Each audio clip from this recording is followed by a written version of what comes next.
So, you're a recording artist. You've been at it for some time, you really are excited by the music you're making right now, but you're just not getting the traction that you feel like you deserve. You might be at a place where you've been at it for so long that you just think it's hopeless and that you're just being ignored because your music isn't good enough yet. You aren't being ignored, though, because the algorithm hates you.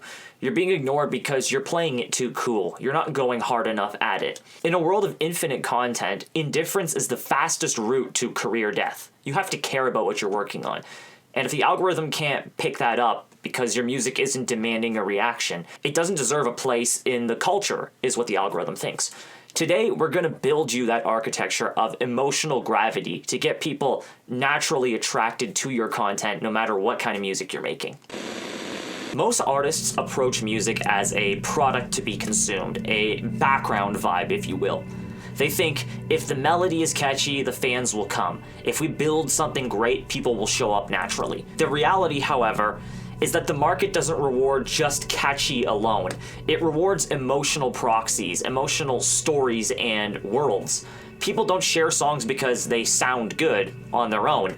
They share songs because the music articulates a feeling that they couldn't define themselves. A lot of veterans in my field of expertise have equated music to this mood-altering substance, a drug of choice, if you will. Because whenever you're choosing to press play on a song, you're opening yourself up to receive a particular emotion that you're craving for. And you might be asking yourself, why can't I just keep doing what I'm doing right now? It's because when you aim to appeal to everyone, which if you're just starting as an artist, you might subconsciously be doing, you appeal to nobody.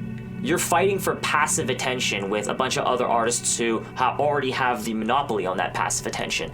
In the creator economy, passive listeners don't convert ticket buyers or merch owners. You need active participants. Surface level music is rented attention, as we've talked about a lot on this channel. It disappears the second the user scrolls away. So today, we're here to build that owned attention for you and your music. You might find yourself in this place today, the graveyard of the nonchalant artist. Many artists in the early stages of their career use nonchalance as a defense mechanism against potential rejection. They perform cool or laid back because they're too afraid to fully commit to a niche and form fully their artistic identity. The reality is that the modern consumer is overwhelmed with tens of thousands of daily uploads. They simply don't have the mental capacity or bandwidth to decode passive, low-energy branding that you currently have. When an artist acts like they don't care about the image, the branding, or the music, the audience mirrors that behavior. You cannot reach a 35 to 50% repeat listener rate, which a lot of large artists have, and the benchmark for a stage of our artist development, by simply providing a vibe. You must be hyper attached to the emotional core of your catalog while remaining detached from temporary hype. Apathy kills retention, and you need to kill that apathy as quick as you can. As an artist, you don't want to just be yourself, you want to be yourself unapologetically. The misconception that has developed in the artist sphere in our current era is that authentic has become this hollow corporate buzzword that usually leads to sanitized, focus group tested music that has no impact whatsoever. Because of this, you must pivot from being authentic to unapologetically authentic. Being unapologetic forces an active, undeniable market position, which you want to acquire as an artist. As established in the higher levels of our artist development curriculum, your brand is who you exclude. By leaning into the specificities of your experience, you deliberately alienate casual listeners to forge a rabid, high-yield community. Safe artists disappear because they try to appeal to everyone, while inevitable artists command their space. You want to have an identity as an artist that either swings so far to love or hate that the algorithm forces you in front of people that have to pick a side. The architecture of modern discovery algorithms is fundamentally fueled by cultural friction, not passive nuance. You want the market to love you obsessively or hate you completely, or reject you in that case. The middle ground, where listeners think a track is okay but never save it or share it, is entirely unmonetizable. It's the dead zone. Understanding this allows us to redefine and reshape our goals. Indifference is the true enemy of a multi-decade career, and a lot of artists who have had this career that has been so polarizing but are now slipping into this indifference end up falling off to the point of no one caring about them. By forcing a strong reaction, you create the cultural capital and scene leadership necessary to shape ecosystems and command category recognition. You need to dial it up to 100. Many developing artists are failing because their music lacks emotional specificity. It is 20% sad, 30% hopeful, or 50% generic. And that's a songwriting problem that we need to fix. And we do this by identifying the primary emotional driver of a track and scaling it to the absolute psychological extreme. This isn't to say that you only make music about one emotion, but whatever emotion that you're trying to communicate through your music, you need to dial it up to the absolute limits of dialing it up. If a song is about longing, it can't just be wistful. It needs to sound pure, like agonizing depression. This creates this audience tension, release, and retention, where the short form content practically creates itself because the visual and audio are locked into a singular visceral experience. We can look at an age-old, timelessly proven category of music that illustrates this perfectly: love songs. In narrative-driven genres like R&B, world-building around devotion and euphoria provides immense leverage. Love is a high-frequency emotion that, when structured correctly, translates into deep listener retention because it's something that everybody feels, either to a person, place, thing, or another category.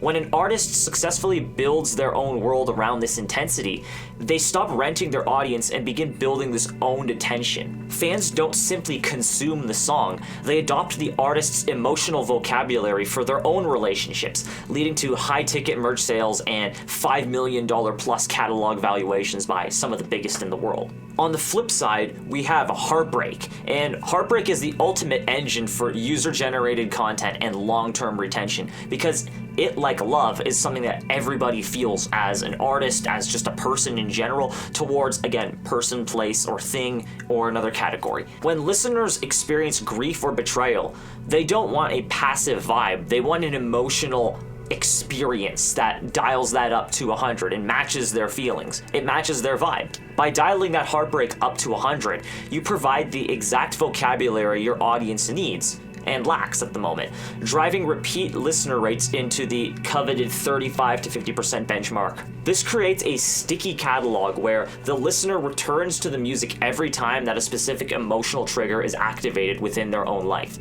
I can think of so many songs that do that for me, and I'm sure you can as well too. Comment your top 5 songs that do this for you right down below, and make sure you drop a like while you're down there too. The sum of all of this is that we need to turn you as an artist into an unapologetic disruptor, an artist who can bypass gatekeepers by weaponizing polarizing intensity.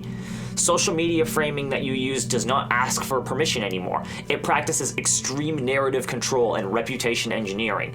A key indicator of this strategy's success is a rapid transition through the early momentum stage of your career, where engagement rates hold steady between 4% to 10% of your total retained audience that you're picking up per reel on social media. Being fiercely defended by a small, dedicated audience is infinitely more valuable than being liked by a broad, passive one.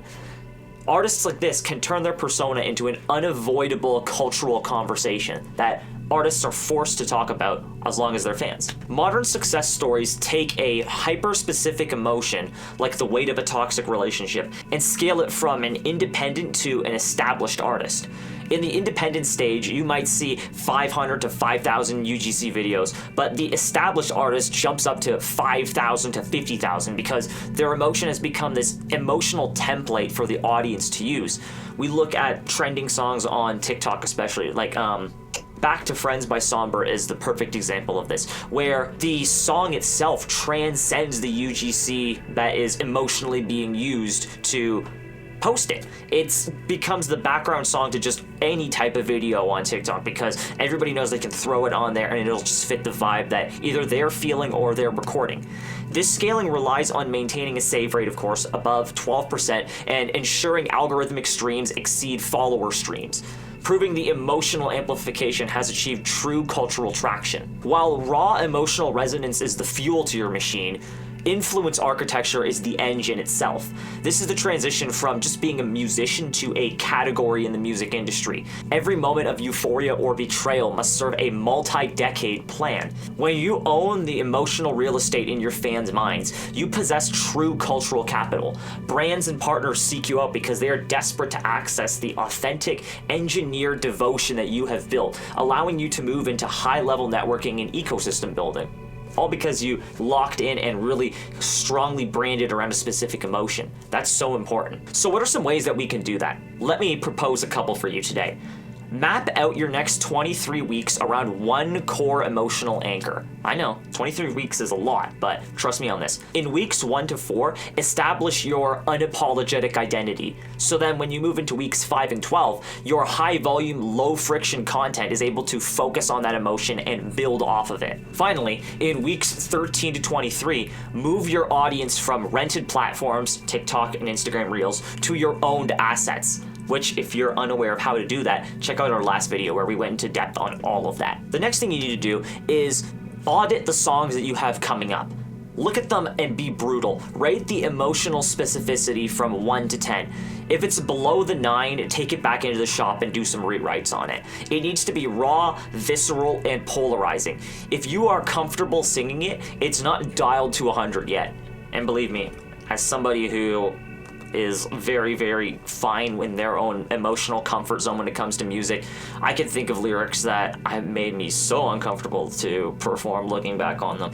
But if that's the case, there must be something about it that makes you uncomfortable. And that uncomfortability is where you want to sit. Getting comfortable with uncomfortable art is how we actually grow as artists. Finally, we need to carry you out of this will people like this mindset. Start asking yourself, will people argue about this? Will people fight for this song? Will they run away from it or towards it? If a brand partnership or a visual doesn't reinforce your core identity, then cut it.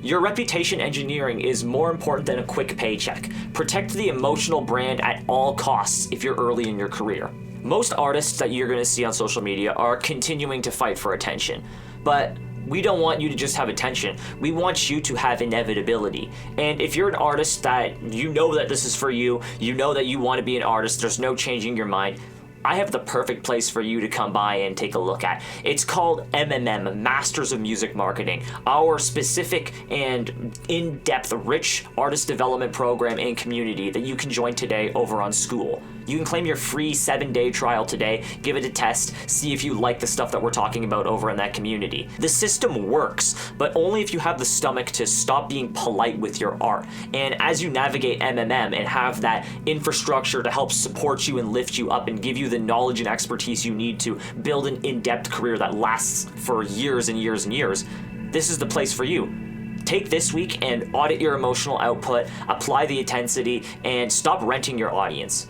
I have an exercise for this video right down in the description. Head down there, give it a download, give it some production work as you head into your next week as an artist. And yeah, once you finish that, I'll catch you in the next video. Peace out.